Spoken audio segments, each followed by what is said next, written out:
Absolutely.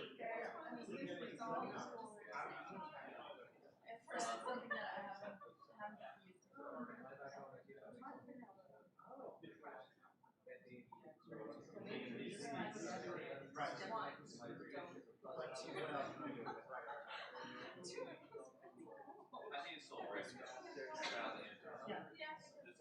mean, I know they're very Terrestrial, like companies that have a biological methane upgrading route. I think I've got satisfied how that goes. The rate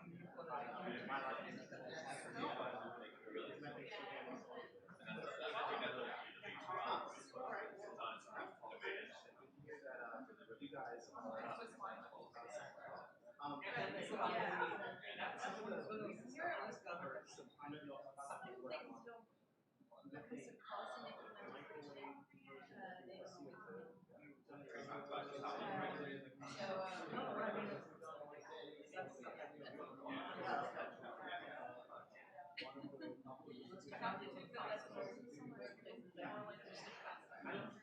the science of that is very new.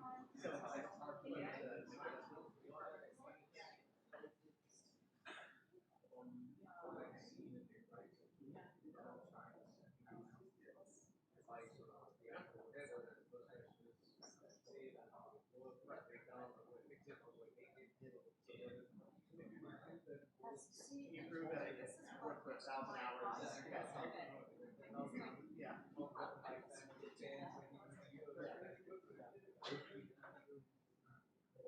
Which is I have to so in order to graduate last summer, I have to take more credits than and they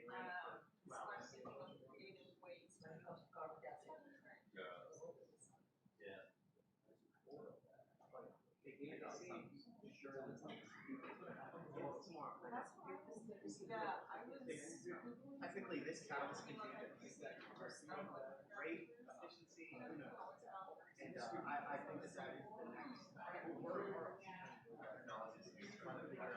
so we're off how we get all the chlorine. That's like the one flat scale system that can demonstrate. They have a hypothetical. Yes.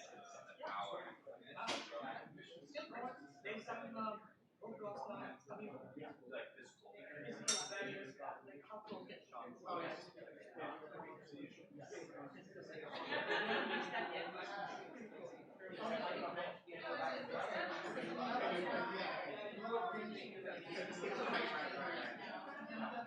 Well, I guess that's probably it.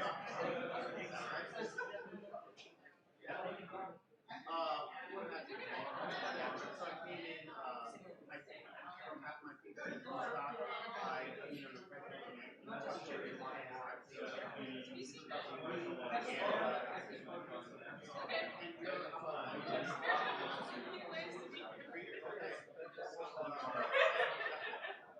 besides that,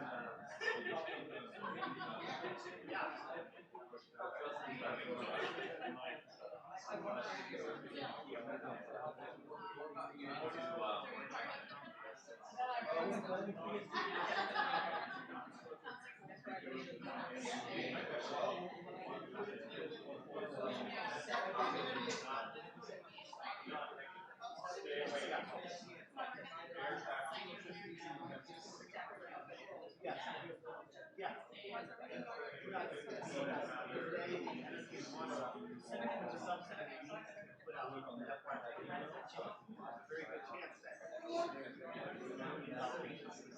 so you guys gotta figure that out. That's crazy.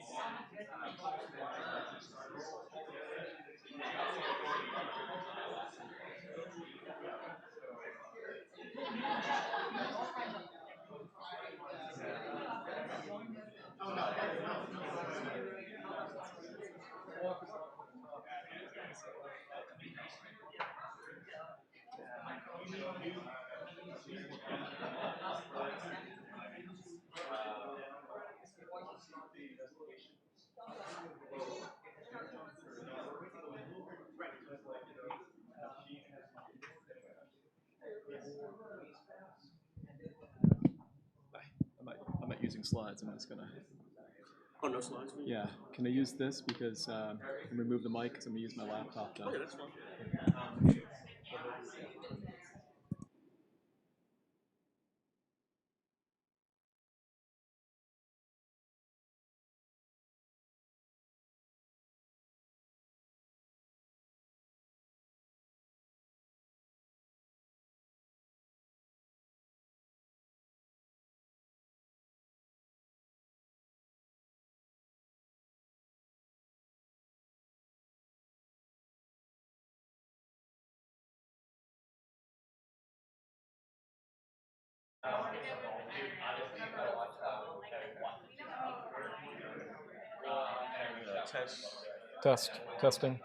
Testing.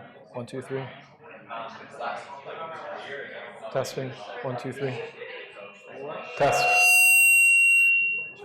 Testing. Testing. 1, 2, 3.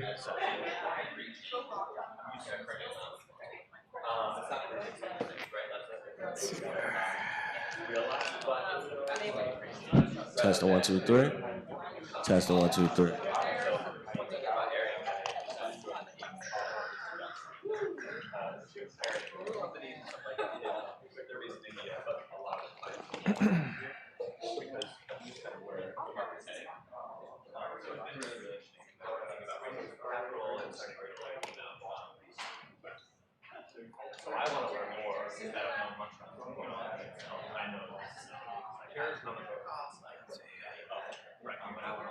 Okay, please. Yeah.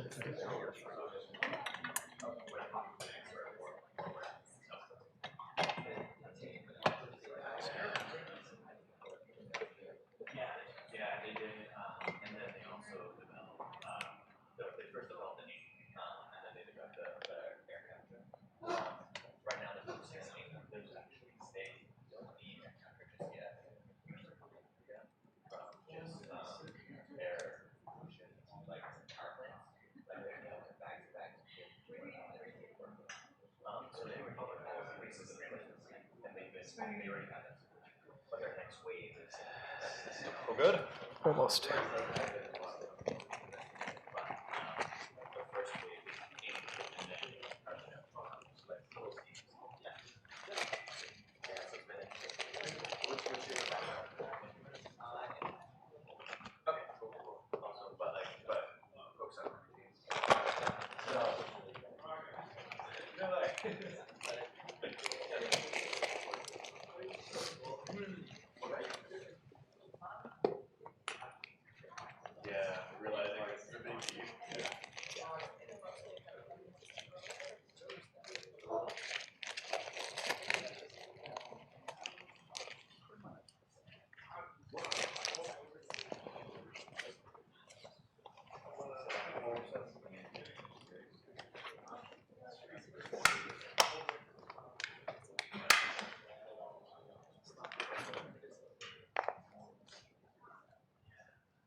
Simon, I'm ready. We're good? Oh, yeah. Fine. Oh, yeah, sorry. My mic is on. So. What's up? My mic is on. So. I'll be careful what I say. Testing 1, 2, 3. Yeah, so I'll just do a brief intro for you. Yeah. Sounds good. Your show. Yeah.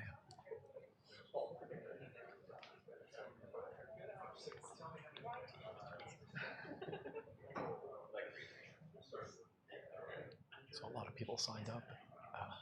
Your name tags are downstairs. It's okay. It's always the trouble. Yeah, It's nice to see them. yeah.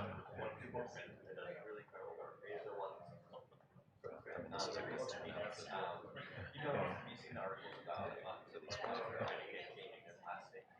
no, this will trickle. Mm-hmm. So anyway, that's like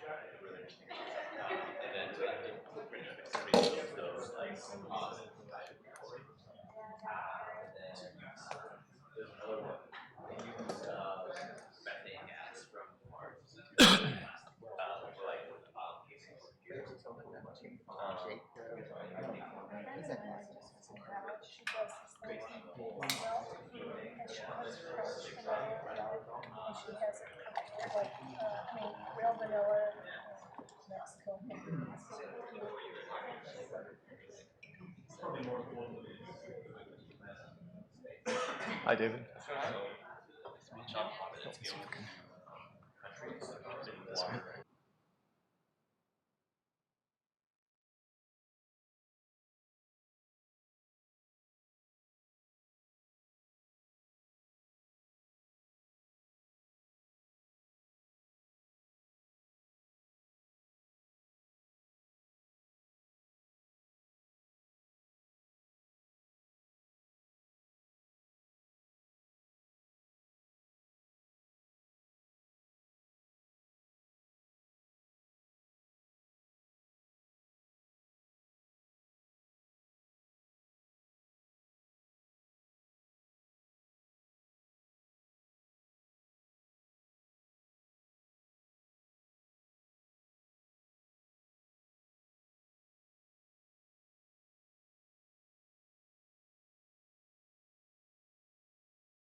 International development.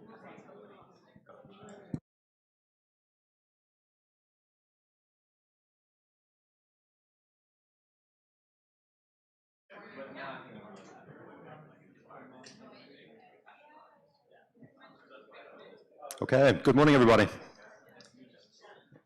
and welcome. My name is Simon Nicholson. I co-direct a group called the Institute for Carbon Removal Law and Policy at American University here in Washington, D.C. We're thrilled to co-host this event this morning with our friends here at the Center for Science, Policy and Outcomes at Arizona State University. We're here today to talk about carbon removal, and in particular the communication of carbon removal. Now, the basic subject matter has to do with climate response, how to draw carbon dioxide out of the atmosphere and put it into long-term storage or into beneficial use. There are lots of different potential ways to do this. Some of them are well known to us, things like planting a bunch of trees or changing farming systems to hold carbon in soils. Some are much more speculative and have a technological flavor to them. Trying to talk with different constituencies about this complex subject matter is a big ask. Some people have a knee-jerk reaction in favor of work on carbon removal. Some have a knee-jerk response against it.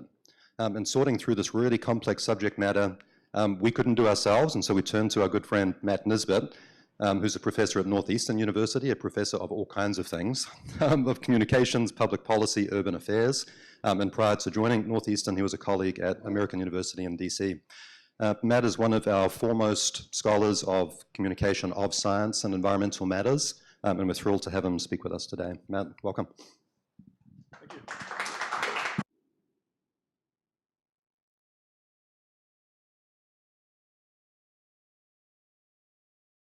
Here, everyone can hear me? That's great. And I appreciate you coming out because, as you see, I'm as interested in what you have to say and the feedback you have and the ideas you have than you might be as interested in what I have to say. I think the title of the talk was How to Talk About Carbon Removal, but I'm not actually going to tell you how to talk about carbon removal. I've studied a lot of emerging technologies across my career. I started out studying aspects of biomedical research and the stem cell controversy during the 2000s. I was also looking at food biotechnology, and over the last 10 years, I've mostly focused on climate politics and communication. And at the invitation of Simon, as I started researching this topic, I soon discovered that this is one of the most, probably the most complex, challenging topic I've researched among emerging issues.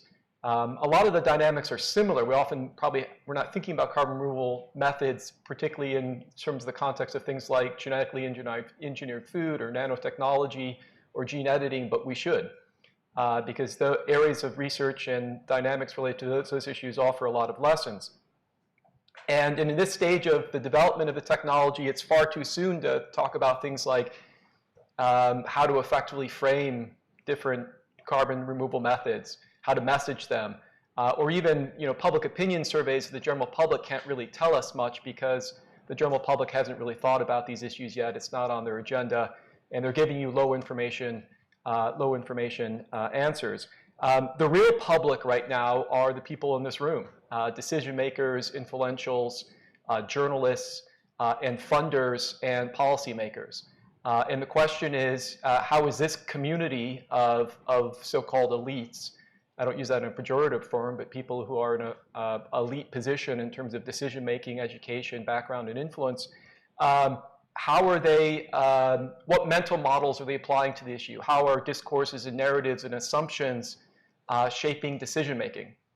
And then out of that, then, what does this mean for investing in ways to structure debate, discussion, and disagreement in a manner that leads to better choices?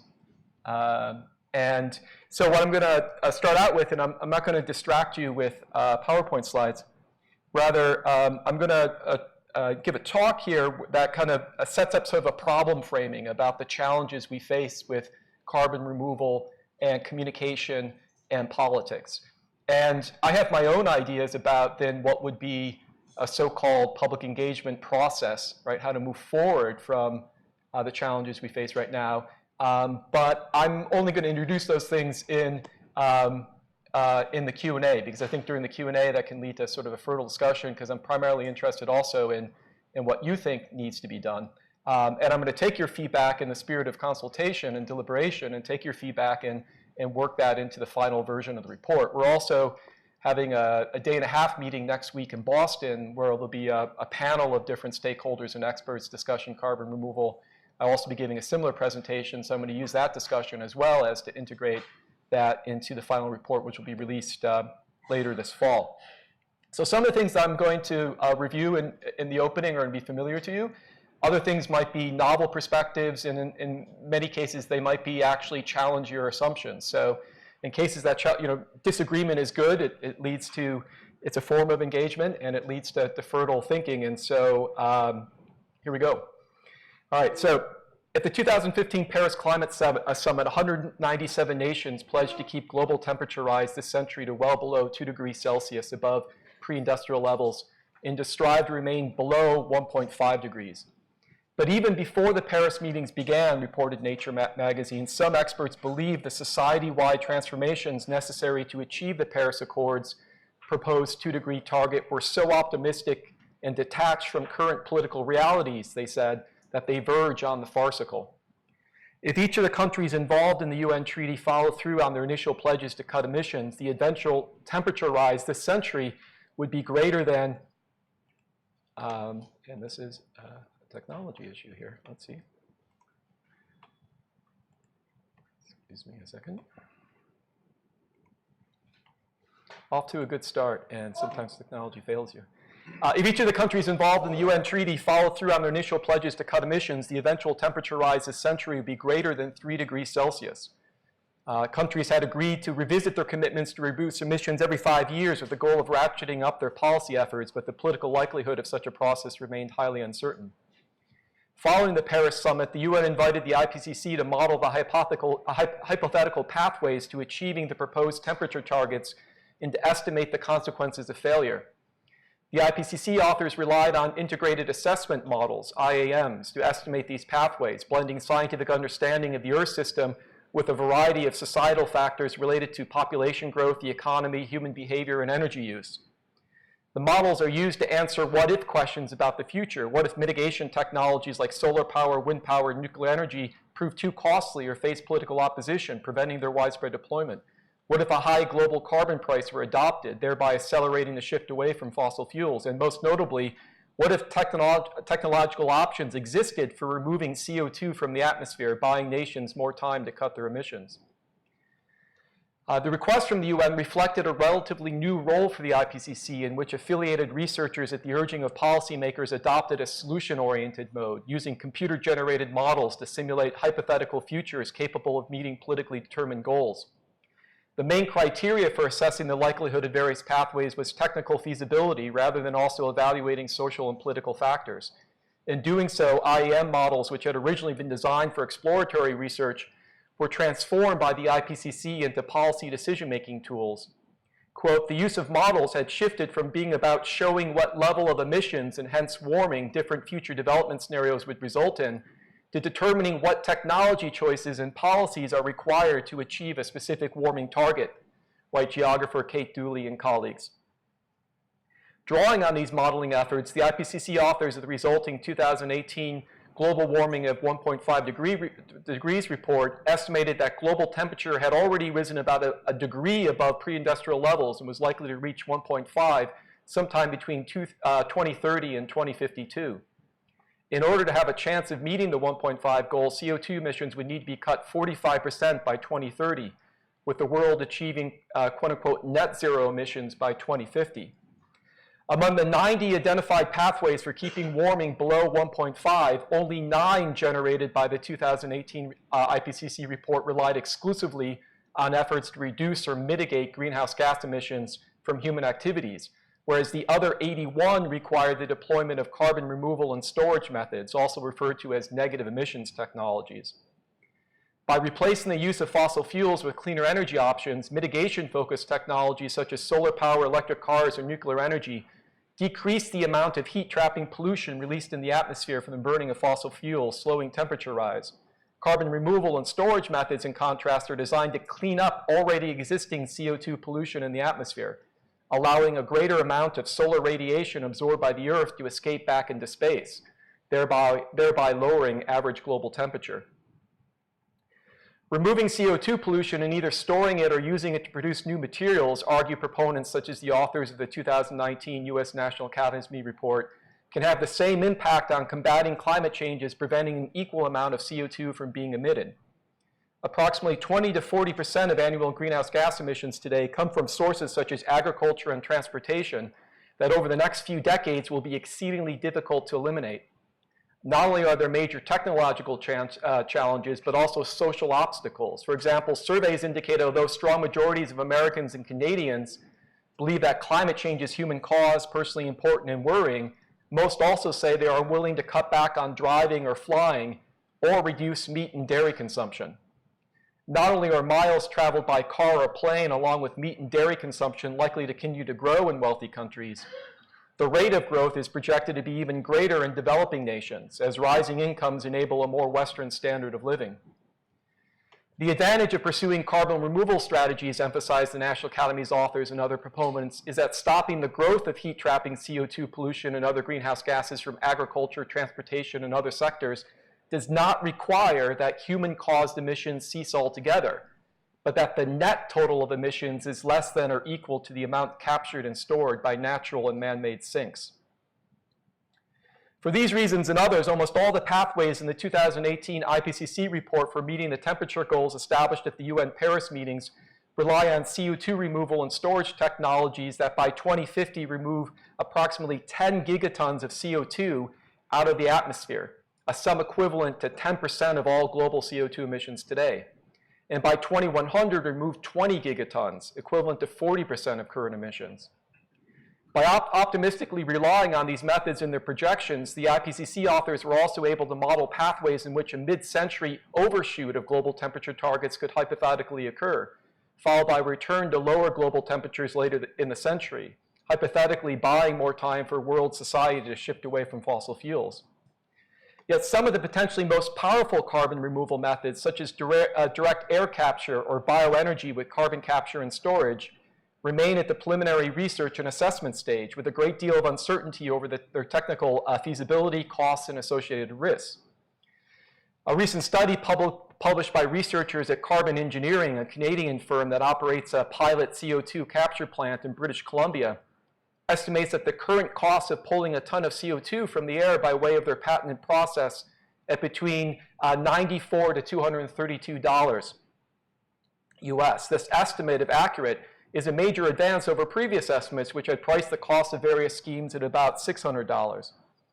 But as Nature magazine reports, the cost per ton of capture is, quote, still likely remain above the market price of carbon for the foreseeable future and will depend heavily on regional and national policy measures that provide carbon credits, tax carbon, or provide tax incentives.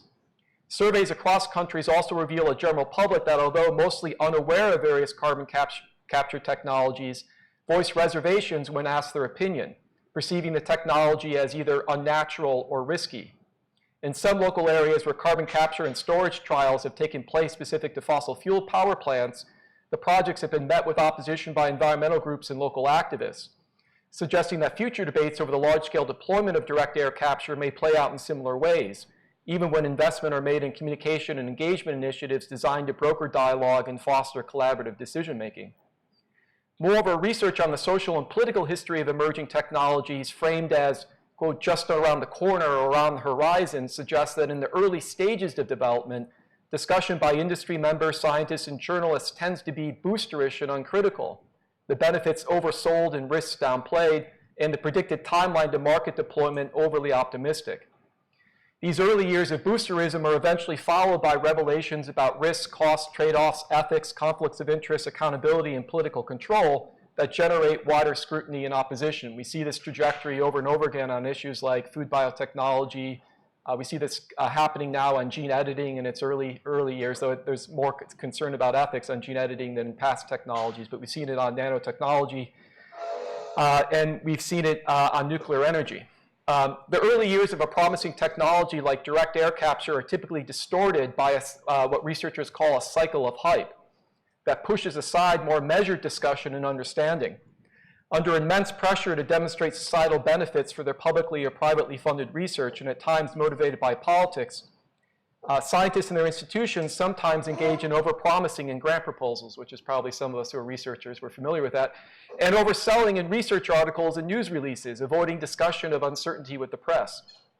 Journalists, at times motivated by their own political inclinations, further twist publicity efforts on behalf of new studies to add drama, gain attention, and spread across social media.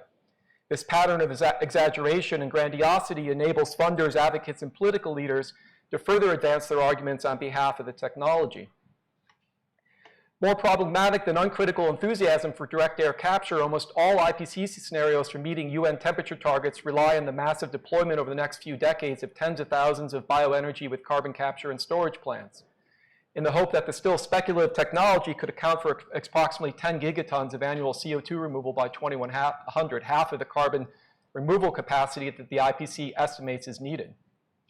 This process involves using agriculture residues, municipal waste, algae, forest residues, and the cultivation of crops to produce electricity, liquid fuels, or heat.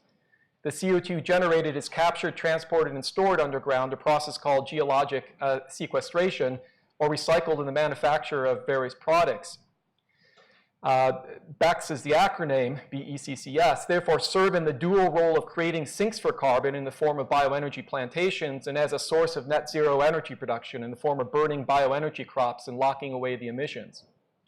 But to meet the optimistic assumptions of IPCC modelers, by some estimates, biomass for fuel would need to be grown across 300 to 430 million hectares of land, a cumulative area larger than India, encompassing 40% of current global cropland. To facilitate this historically unprecedented shift in land use and to prevent food shortages, most IPCC models also assume technological breakthroughs that enable vast improvements in agricultural yield, major reductions in food waste, and the mass adoption of plant-based diets. Critics not only argue that these assumptions are unrealistic, but that BECCS deployed at the scale needed to meet a 1.5 degree goal could result in damage to biodiversity equal to that which policymakers are hoping to avoid from global warming, while also creating demand for water equal to that used for agricultural irrigation globally, while also conflicting with land rights and other environmental justice priorities. There's also been little analysis of the transportation challenges related to the rapid scale-up of bioenergy, which either needs to be grown, burned, and sequestered near major cities and industries or transported long distances. Some analysts argue that the most likely future involves the creation of elaborate supply chain for bioenergy, with crops grown in developing countries and transported to be burned in the major economies of Europe, North America, and Asia, followed by further transportation to dispose of the resulting CO2. For skeptics like the ethicist Clive Hamilton, quote, there is something deeply perverse in the demand that we construct an immense industrial infrastructure in order to deal with the carbon emissions from another immense infrastructure. We could just stop burning fossil fuels. Although highly speculative, BECCS as a main option for meeting ambitious temperature targets remains appealing, since IPCC scenarios derived from integrated assessment models have a strong optimistic bias towards new carbon removal technologies that materialize sometime in the future, with modelers assuming and policymakers hoping that the discounted cost of these uncertain methods will eventually be less than the current cost of relying on existing mitigation options to rapidly transition away from fossil fuels. In this case, argue climate scientists Kevin Anderson and Glenn Peters, the imaginary technology of BECCS provides a false sense of complacency relative to the continued reliance on fossil fuels while maintaining the illusion that countries remain committed to the temperature targets established as part of the UN Paris Treaty. Maintaining this fiction, they assert, is far more politically appealing than pursuing the much more contentious route of enacting policies aimed at rapid and deep cuts in emissions. The risks of a quote-unquote moral hazard are high. The massive deployment of direct air capture in BECCS may eventually prove possible, but it will take decades to know for sure.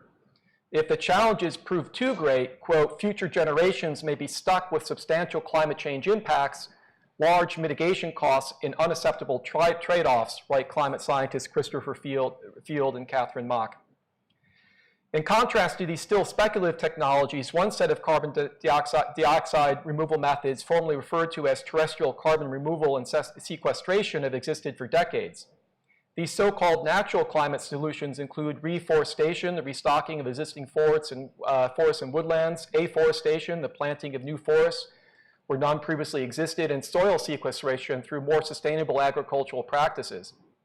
Agriculture, forestry, and other types of land use currently account for 23% of human greenhouse gas emissions, concludes the 2019 IPCC report on climate change and land use.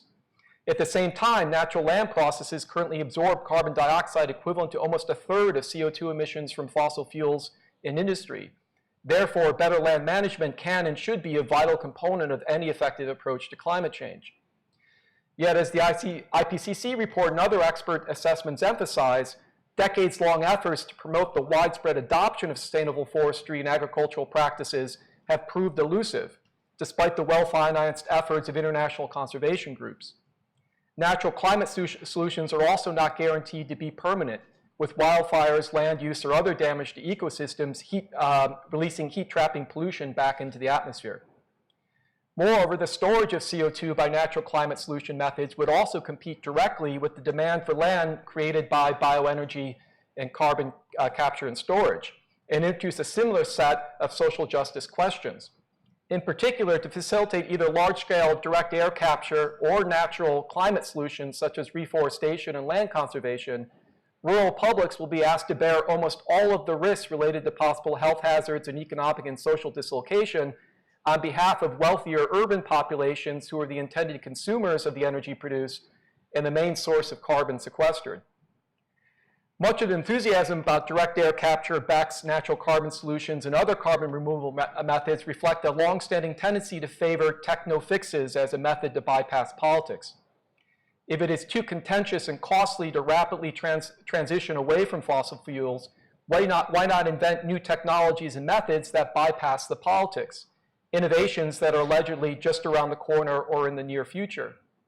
Yet overlooked in this line of thinking is that the pursuit of planetary-wide carbon removal will likely introduce its own set of intractable controversies. Building a vast industrial carbon capture, bioenergy, or natural climate solutions infrastructure to replace a fossil fuel infrastructure that also competes with agricultural production and poses threats to land rights and local way of life is a strategy guaranteed to produce more politics, not less. The authors of the 2018 U.S. National Academy Report suggest that the financing of a large-scale carbon removal research program may be able to reduce many of the current constraints, uncertainties, and challenges to deployment. But more research, as the science policy scholar Dan Sarowitz and others have documented, often intensifies disagreement, since new evidence is often sufficiently tentative enough to indefinitely support the values-based arguments of competing sides. All too familiar clashes are likely to surface over the proper role of markets versus government, international governance versus national autonomy, fairness and equity, and the balancing of benefits against precaution in the face of risks, uncertainty, and costs. As experts raise considerable doubts about carbon removal technologies, they've also called for a more honest public debate about the contestable assumptions involved and the broader influence that IPCC modeling holds over policy debate. The rapid incorporation of carbon removal schemes into future climate change scenarios emerged in the years following the 2007 IPCC Fourth Assessment Report.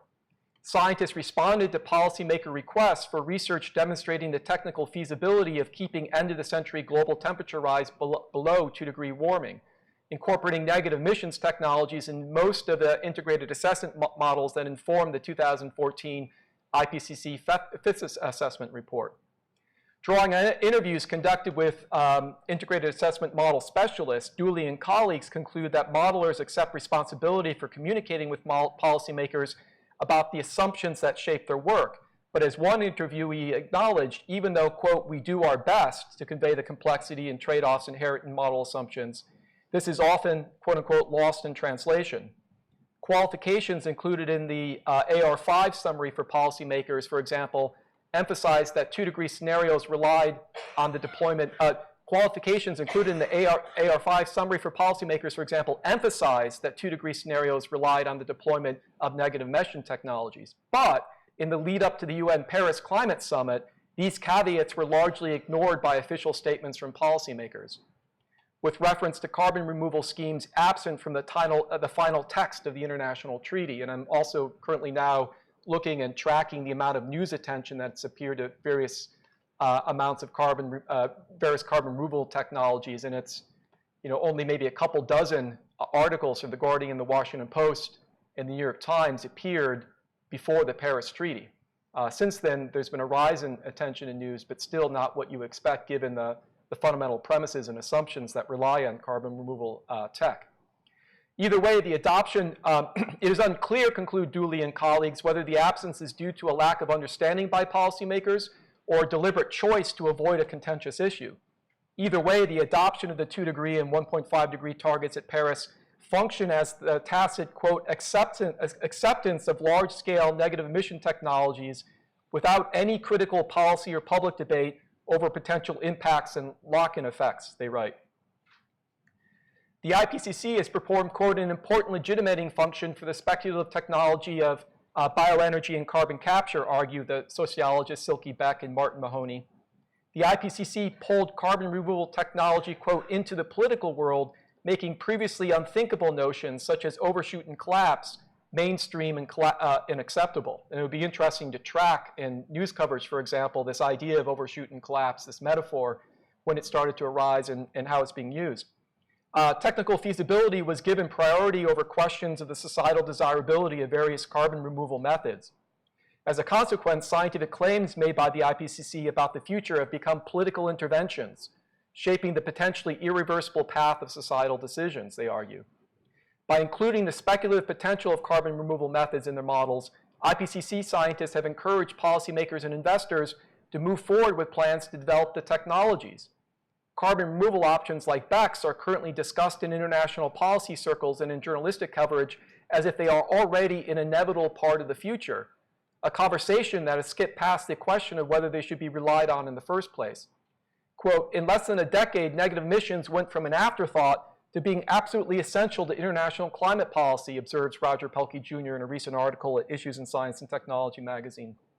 Quote, no government had actually debated the merits of BECCS. There was no citizen consultations, and very little money was being devoted to research, development, or deployment of negative emissions technologies. Yet there it was at the center of international climate policy. Climate policy experts Tim Kruger, Steve Rayner, and Oliver Gedden argue for excluding carbon removal technologies from IPCC scenarios until there is sufficient evidence of their viability.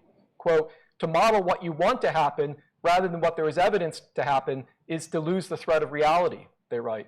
not only must the technical and economic feasibility of carbon removal technologies be demonstrated, so too must their political feasibility. To be deployed, a technology must eventually achieve acceptance among key decision makers, interest groups, and influential segments of the public. For example, as they argue, Germany currently has the technical and economic capability to build new nuclear power plants as a means to cut their emissions. But political opposition makes such capabilities moot, they argue. Research on carbon removal should move forward since the technology may prove useful, a 2018 report from the European Academy's Scientific Advisory Council concluded. But nets are not a backstop or silver bullet replacing the need for deep and rapid emissions reductions. Given their uncertainties, carbon removal technology should be excluded from future European decarbonization scenarios, they argue. The authors of the report recommended. The 2019 U.S. National Academies report recommended that the U.S. should, quote, launch a substantial research initiative to advance negative emissions technologies as soon as practicable. Considerable constraints on various carbon removal methods meant that BECCS and various natural climate solution options were likely to fall well short of IPCC projections, they concluded, but some of these constraints could be overcome by way of additional research, the committee optimistically concluded. Okay, to wrap up and field your own ideas and questions. History suggests that we tend to be too late and too early in governance of an issue, like carbon removal, writes science policy scholar Jack Stilgoe. Quote, too early to understand the consequences and too late to steer technology away from certain trajectories. But once a decision is made by others to move forward, we also tend to underestimate our ability to control technologies, quote, which do not spring fully shaped, but are socially shaped in the creation and use, he writes. Critical questions about carbon removal methods, their inclusion in IPCC models, and policy decisions need to be asked by a diversity of experts, intellectuals, journalists, and advocates, informing a rigorous debate about proposed climate change futures. How should research and innovation take place? What might be the unintended consequences? Who gets to decide the deployment of carbon removal technologies or the actions to address the problems they may create? Which values, interpretations, and worldviews matter? Will carbon removal technologies be deployed to benefit the public interest or on behalf of special interests? How should this conversation and the disagreement that ensues be structured? What are the principles and criteria that should apply? As a general principle, I would argue, progress on climate change depends on recognizing alternative interpretations and rival positions that challenge the long-standing paradigms that have failed, then finding ways to negotiate them constructively, forging new narratives and ways of thinking. Insights are needed from a variety of disciplines, experts, and groups, and we can talk about some of the flaws that I see in the composition of the National Academies and the Royal Academies reports and contrast them to the composition, for example, on gene editing in the Q&A.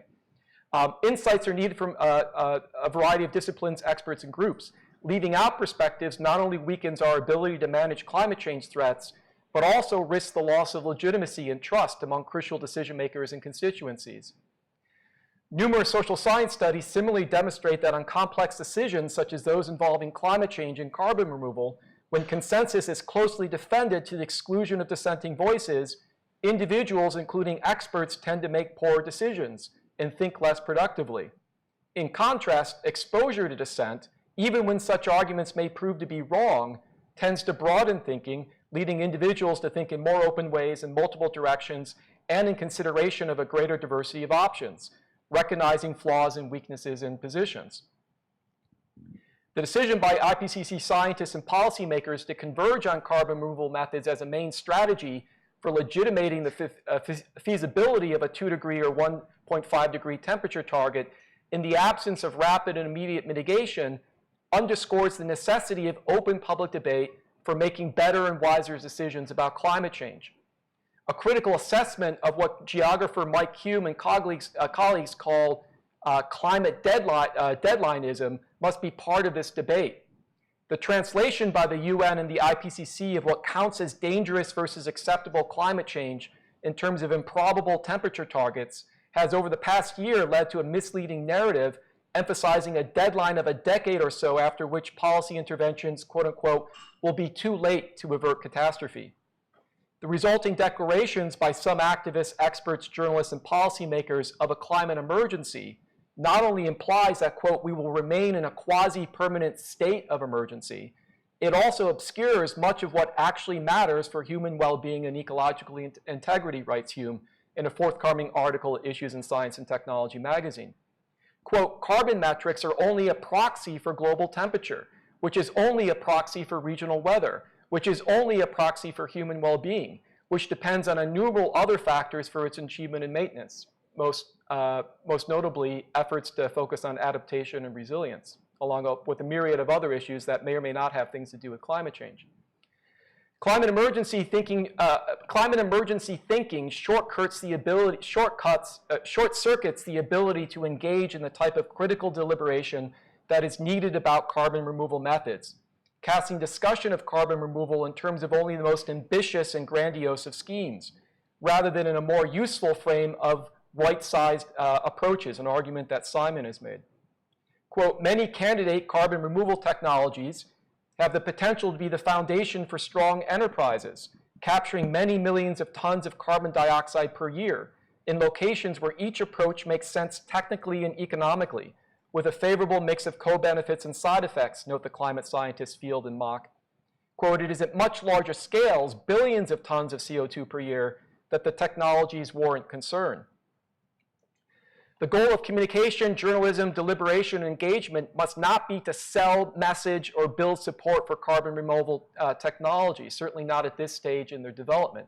That's where we invite controversy rather than effective decisions, but rather to push a discursive reset button that disentangles each possible technology or method from climate emergency and deadlineism thinking, focusing on right-sized approaches that draw on a plurality of perspectives and voices. The emphasis for experts and advocates in debates over technologies such as carbon removal, as the physicist Robert Sokolow has argued, should be on conditionality. Every option can be done badly or well, he writes. In a world that necessitates trade-offs, for every option that an expert or advocate deems problematic, they must ask under what circumstances would they accept its deployment as a companion to the deployment of an option they do like. Think about the relationship between renewables and nuclear energy, for example. Quote, we must remind ourselves that we want solutions to work. It is not enough for us to identify what is wrong with a strategy as it is first proposed, he writes. We must ask ourselves what changes would be necessary for the strategy to become acceptable. How might the world get from here to there? Okay, so I'm going to end there, and I'd like to hear your feedback and thoughts on the challenges that I've outlined and what you see as the needs to be for communication, journalism, stakeholder and policymaker engagement, including things like funding sources, forums, who should be part of the conversation, who should be leading the conversation, what kind of mistakes have been made, what you see as successful options moving forward. So I welcome your thoughts. Yep.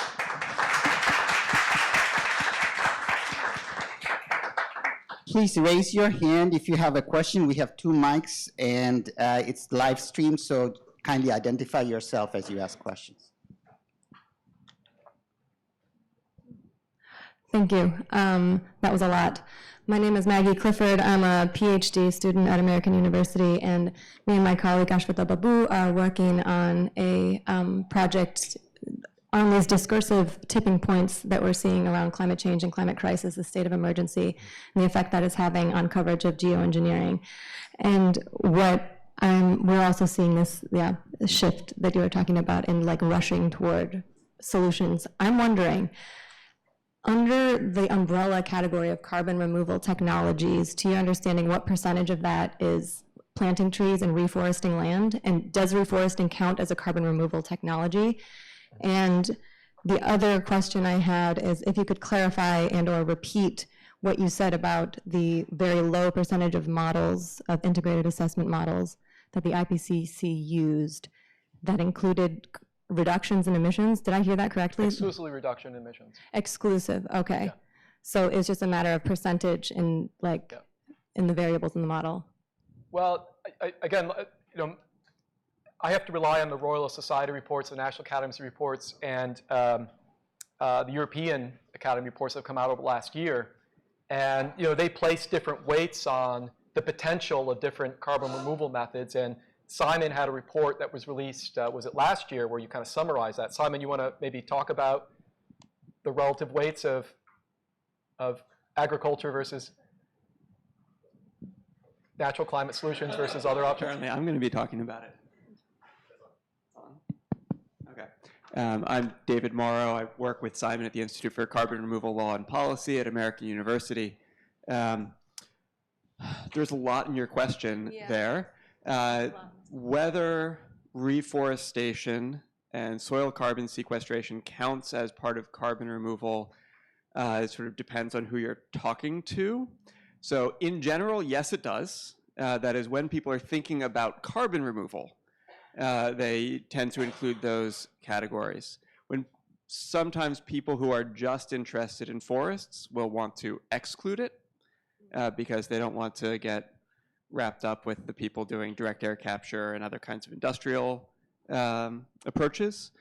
And in fact, some of the scenarios where the modelers say we're not including any negative emissions, they are including a large amount of reforestation, and a lot of carbon gets drawn out of the air by forests. So even that turns out to be complicated. In terms of what share of the overall portfolio might involve forests, it depends on how much carbon you end up having to draw out of the air. There are sort of tighter limits on how much you could do cumulatively with forests. And so if you need a lot more than that, then you're going to want to do sort of all the forests you can, plus a bunch of other stuff. So yeah, so just real quick, having been a PhD student in your shoes, trying to figure out how to really understand discourse around food biotechnology and stem cell research when I was in graduate school, I can't emphasize enough that to spend the time to read the recent Royal Society and National Academies reports, which are like 500 pages. I can share with you a Dropbox folder of the 60 articles that I have on this topic, and immerse yourself in some of this translated work from the experts, and then talk to David and Simon about this, because that's going to make your research a lot more informed. And I think a major limitation of communication researchers that are doing public opinion research or media analysis, they actually don't understand the subject at a sophisticated enough level to do really good research and ask the right questions and to measure the right things. So spend that time to do that for sure.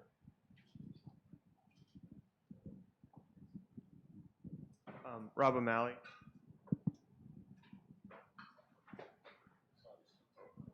Sorry? Okay. Rob O'Malley, AAAS. I'm wondering if you can point to an emerging science and society issue where I think this is where the kind of iterative discourse you're talking about is happening well, like as a model for this, for how discussion about this topic could move forward. Well, I mean, I think people gauge nanotechnology as a success, but and certainly because of the funding model for it, there was early ethical, legal, social implications. There was the enabling of that work early on. But I think also one of the reasons why it was successful, apart from any public engagement work or communication work, are just the political dynamics of the issue. It never activated partisan differences. And different claims makers and policy entrepreneurs never found nanotechnology as beneficial, something that they could raise money around or use as a wedge issue or relate to other issues that they're working on as closely. So there is controversy around it, right? And it's always remained something that's been limited to discussion at federal agencies and bipartisan discussion in Congress. And certainly climate change is not like that. There's aspects of technologies of climate change like nuclear and carbon capture that are less controversial. And that might be a path forward climate policy-wise, but nanotech is looked at as a success. I think stem cell research is a good example. There's this immense political pressure after the Bush decision to hype the research, to talk about both politically and by scientists and by journalists, to talk about the timeline for therapies was a decade away, and this was incredibly urgent to do the NIH funding. And California passed, this referendum that devoted $100 million to stem cell research based on this hype and this urgency. And I think there's been real questions to ask about how that was managed. The controversy eventually went away, but that's because the political dynamics changed. Neither side, Democrats or Republicans, once Obama was elected, saw there to be political capital to continue to contest the issue.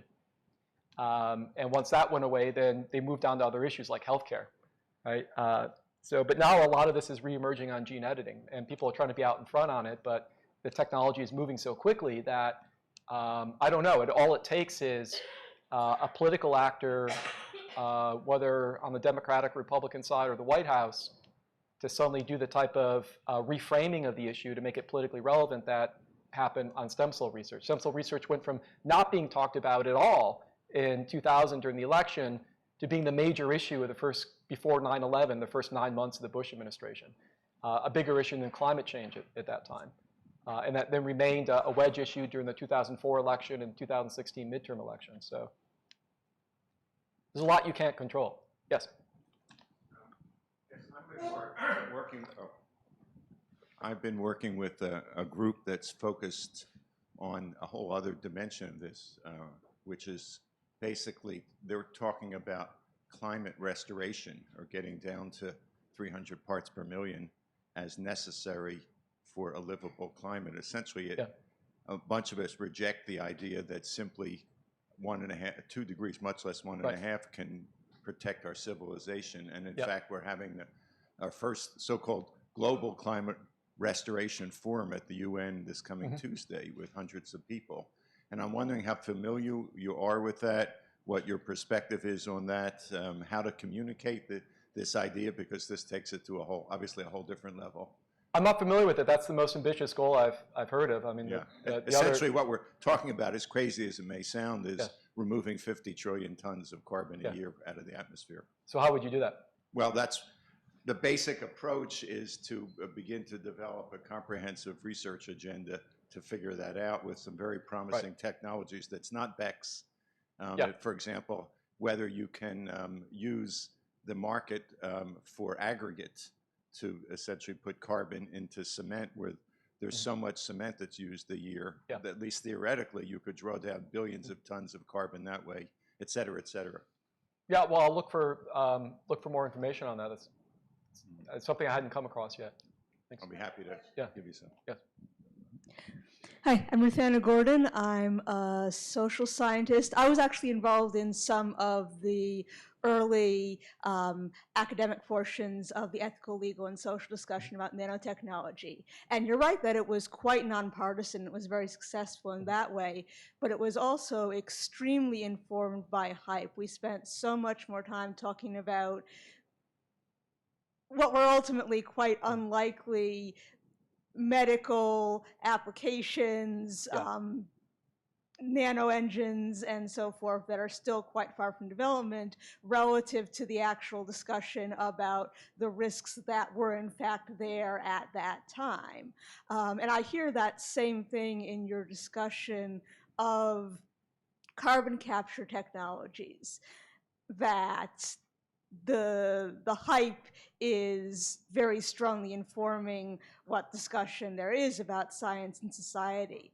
Do you have suggestions or examples of successes for informing that discussion with more realistic likelihoods about the actual directions of technical development? Are there any journalists here today?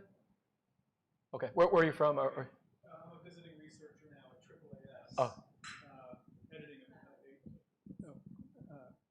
Yes, my name is Ivan Amato. I'm a visiting researcher at AAAS, where I'm working on an online magazine called The Moonshot Catalog, which actually has a whole series of decarbonization articles in it. Okay. Well, I say, and one of the things that I'm going to write about in the conclusion to the report is that journalism, we'll often overlook journalism as an engagement and necessary to making informed decisions. And I think, there's one role that journalists can play, but others can as well, experts, intellectuals, and organizations, is what I call the knowledge broker role. And that is that they are critics of expert claims. They take the reader and the audience. In this case, it would be more of an influential readership, a readership of, people forget that philanthropists, NGO leaders, staffers, people that work on Capitol Hill are audiences too, they're publics too. The same type of cognitive distortions and motivated reasoning that goes on among the general public that we often pathologize is happening in this room right now, right? It happens among all of us, right? And we constantly, in fact, actually the smarter you are, the better educated you are, the easier it is for you to engage in motivated reasoning, discount arguments that challenge your existing assumptions. So we rely then on really good science journalism or really good knowledge-driven journalism to uncover how science really works, right? To take us upstream to scientific decision-making, much like a science studies scholar might do in research, but doing it in a way that's more accessible, translatable, and more widely read. That's drawing, for example, on science policy research in the process. So the example I often point to on climate change, and glad that he's starting a new blog at Scientific American, is Andrew Revkin, who has played this role relative to climate science based on the informal expertise he's developed over several decades of covering the beat. But one of the things I'm doing in the report is I'm pulling out examples of this type of journalism relative to different forms of carbon removal. Nature Magazine, for example, the reporting at Nature Magazine has been some of the best reporting on carbon removal. But again, that's subscription protected. That's read by an audience that's even more elite and smaller than what might be reading the New York Times. So you need this type of coverage. You need to find a space for this type of coverage also at places like the Washington Post and New York Times, but also in the burgeoning nonprofit sector that covers climate change. And an earlier column that I wrote at Issues in Science Technology, one of the problems I see what's happening with journalism generally, but particularly in the nonprofit sector, is the embrace of the climate emergency framing. The Guardian, of course, is now no longer referring to it as climate change, but as the climate emergency or climate crisis. CGR is leading an initiative on this. And the role that they're modeling for themselves as professionals, as journalists, is to elevate a sense of urgency about climate change, to raise the alarm, as they write at CGR. But I think that one is the question is that necessary? All right, because there's there's more coverage of climate change than ever, and certainly the public is with a smaller percentage of Republicans, but the public sees the issue as a top priority, relatively top priority, and are concerned. And so we sort of won the public opinion battle in policy, and the difficult questions about different technologies, whether it's renewables, nuclear energy, or carbon removal methods. And we're seeing like a several hundred-page report, and that article coverage of that article was everywhere. Including several articles in the New York Times. You can find them and look at this more closely. The New York Times even then ran sort of a piece in Climate Forward about how to plant a tree, what kind of trees to plant, right? And again, like that can be useful information, but before we get to that point, as Andrew Revkin might say, are we asking basic journalistic questions about the study, right? Instead of just reporting on what the authors say and the findings of the same study, where does it fit within a bigger context about research in this area? Or relative to the assumptions about carbon removal and climate change. So finding the space and the expertise and the ability for journalists to do that type of coverage is really important. Otherwise, we just get into this cycle of hype, whether it's about natural climate solutions or it's about direct air capture, for example, which is something else I'm going to talk about because that fits with the Silicon Valley ethos of hacking society. And of course, Silicon Valley investors like Bill Gates are direct investors in direct air capture. Someone had their hand up back there. Yeah. Can I just, since I have it, just finish it? Right. So I'm actually about to get an article. I've assigned an article on carbon capture and looking at both sequestration and reuse. I have actually not edited an article of this sort before, so maybe you can give me 4 or 5 questions, things that I should really be focusing on. I'm going to get this article probably today or next week to be the most responsible editor that I possibly can be at this moment on this topic. Well, you've got a room of people who could provide you that. Let's talk afterwards. And certainly people in the room should also provide him some input as well. But yeah, I have some ideas, but let's talk about it afterwards, yeah. My name is Roger Cochetti, and I'm one of the few people in the room who is a layman on the subject. So this is very useful for me. And while I don't identify myself as a journalist, I am a contributing editor to The Hill magazine. And my question goes back that you've touched on it a little bit, and it's on the subject of reforestation. Any model that calculates the consequences of reforestation assumes a certain mixture of plants in the reforestation itself, conifer, deciduous, whatever goes into the model that calculates it. But it seems to me that there must be a spectrum of plants in carbon consumption.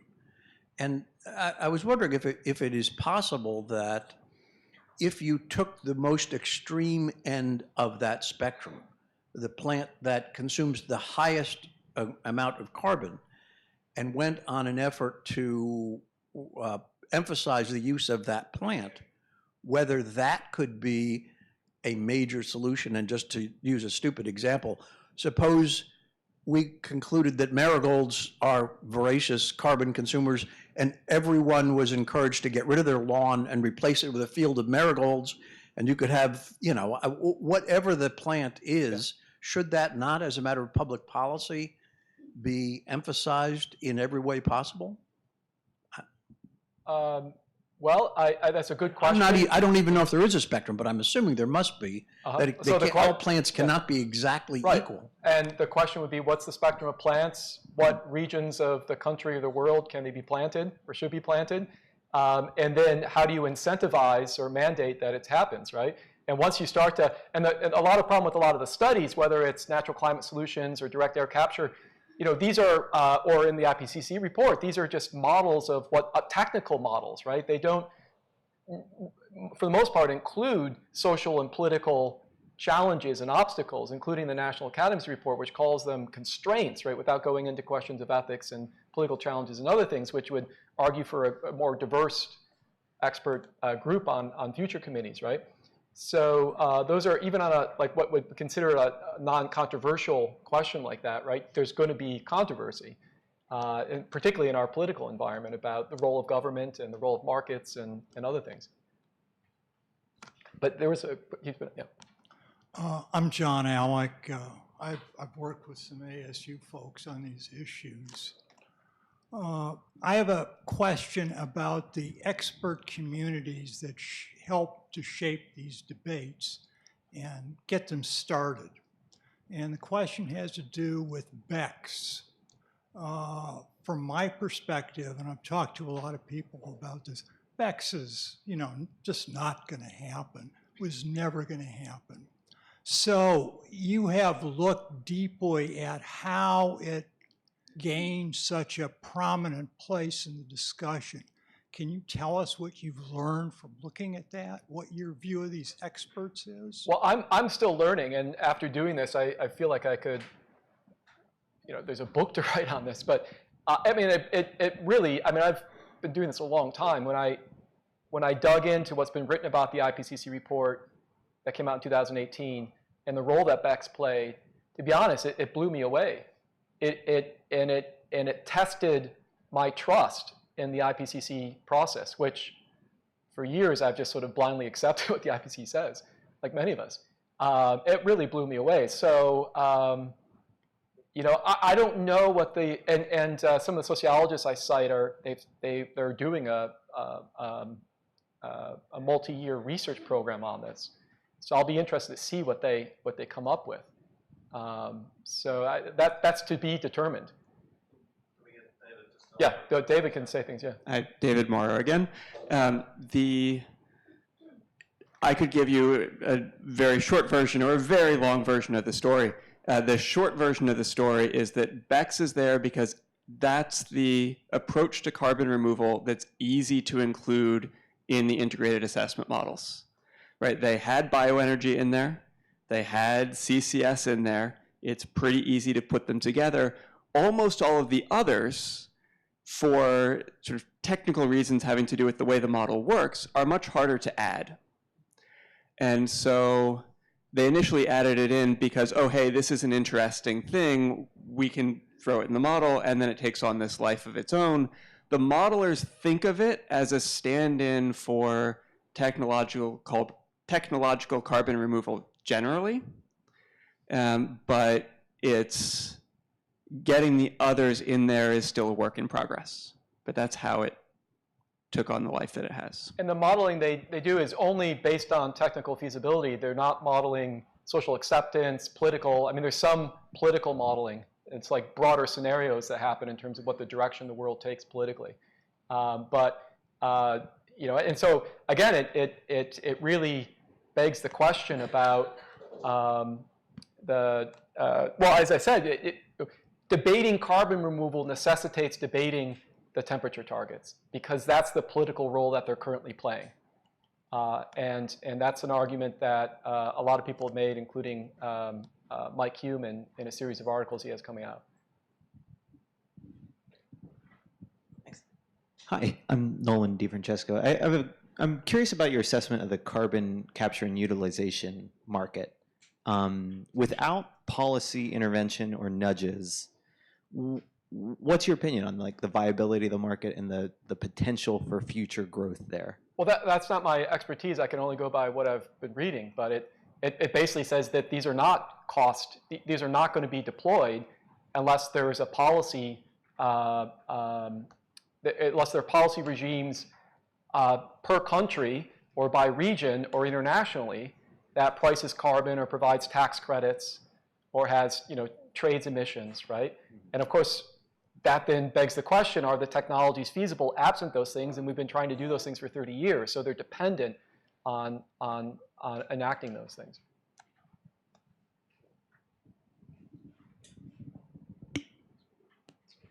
Hi, good morning. Darcy Gentleman, science communications consultant.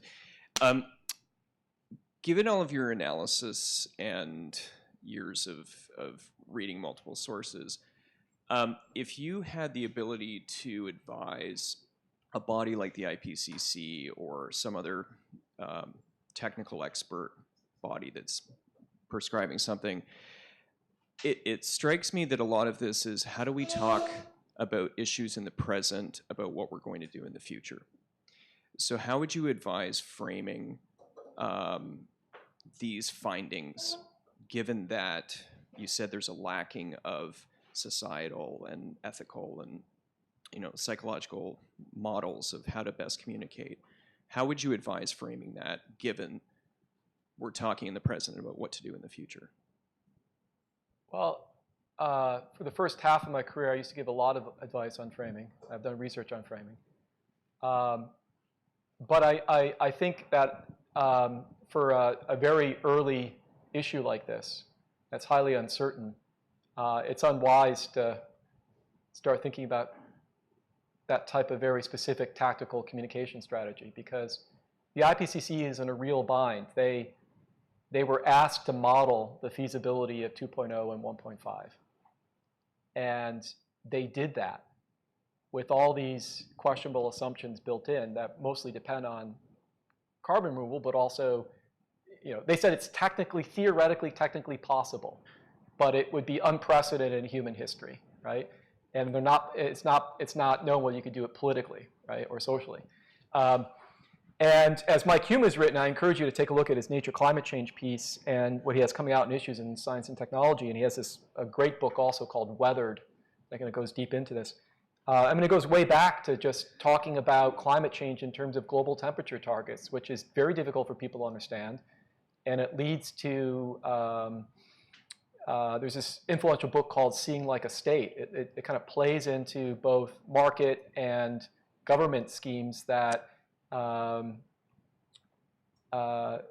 typically utopian and improbable, and it cuts out consideration of other things like resilience, adaptation, you know, all the very localized complexities in how people experience climate, how they relate to it, how they manage it. So the IPCC is in a bind because their report set in motion this climate emergency thinking and deadlineism that has erupted politically and is now driving discourse in the UK, Canada, the United States. It's kind of resulted in this form of sort of climate emergency populism. It's kind of fed the populist side of the environmental movement. And so the problem is in a couple years or next year or whenever it happens, when it's so evident that we're not going to make 1.5 or 2.0 or by way of the next IPCC report, because the science is shifting, right? It might already be too late to make a 1.5 temperature target. I think the IPCC is in a potential crisis of legitimacy, and I don't know how to get out of it. Part of it is that we've never, historically, what happens when you don't talk critically about the assumptions of scientists and how science is produced, when those assumptions are finally exposed, that's when you have a crisis of legitimacy, because people are shocked, like I was shocked when I was reading about this, right? That they're not prepared for what is this black box process, like the Supreme Court, until recently Supreme Court, that they always accepted as, you know, value neutral and authoritative and accurate, right? But the case of carbon removal is actually shows that it's not.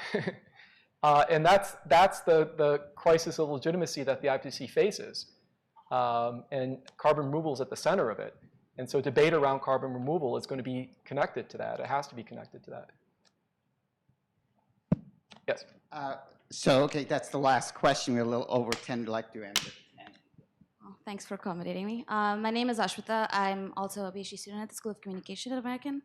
My question is, if this climate deadlineism and this climate emergency discourse exists and is so pervasive, why has it not translated into effective policy? And by effective policy, I mean, like in some senses, the simplest solution is to reduce carbon emissions, right? And instead, we're introducing this whole new like vector into the equation of like these new geoengineered solutions or carbon capture technologies, and trying to figure out what the politics and social consequences of those new introductions are going to be. So why has it not translated into policy is my question. Well, it's new. It's certainly translated into mobilization and a lot of youth activism.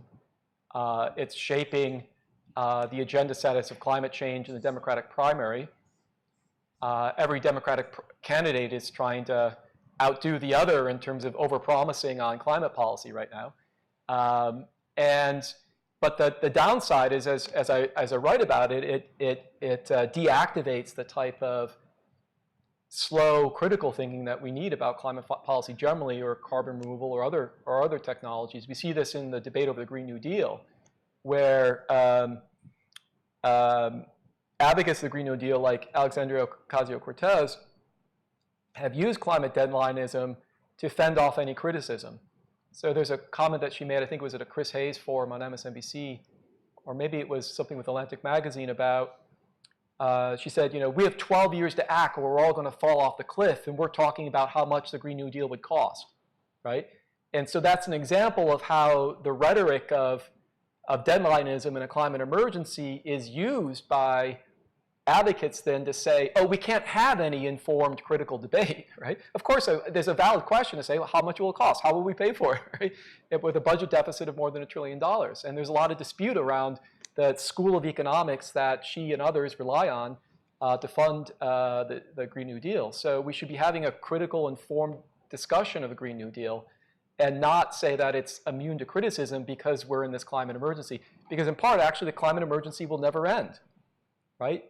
It's an emergency that's we're not gonna end it, right? So it's this perpetual state of emergency that leads to things like authoritarianism, or the things like, you know, unilateral decision to deploy things like geoengineering. It's something that Mike Hume argues. Or, and I'll just close on this. There is, if you read the Bernie Sanders proposal on climate change, which is really interesting to read, and you know, the emotional side of me gets excited, but then there's the rational side, there's some really disturbing language there about how we're living in a climate emergency and we'll do anything it takes to end the emergency, right? And we're, you know, there's a paper to be written about climate emergency populism and how populism translates into authoritarianism and other things, right? And so, you know, what does that mean, right? We'll do anything it takes, right? It certainly means that we can't have a critical discussion about policy, because if you're more moderate in what you believe, or more politically realistic, you're called, you're just kind of ruled out and said that you're a lukewarmer, for example, right? You're not taking the issue seriously because we're in this state of emergency. So I'll end there. So thank you for coming out. And if you have other ideas, please email me or talk to me. And the report, including your ideas and your comments, will come out later this fall. Thanks. Matt, we're so grateful. Thank you. I was asked to plug this magazine, which you've heard mentioned a couple of times. This is Issues in Science and Technology, which is a publication of Arizona State University, the leading magazine looking at science policy interface. In this most recent issue, Matt had a piece titled The Trouble with Climate Emergency Journalism, which you've heard him speak about a little today. We're very grateful to Arizona State University and particularly to Kim again for hosting us here. Again, I'm Simon Nicholson from the Institute for Carbon Removal Law and Policy at American University. A report in the series that Matt is writing for titled Why Talk About Carbon Removal can be found at our website, Carbon Removal. I won't try and recite the website because it's complex, but search for us at American University, you'll find the report. Thank you all for being here today.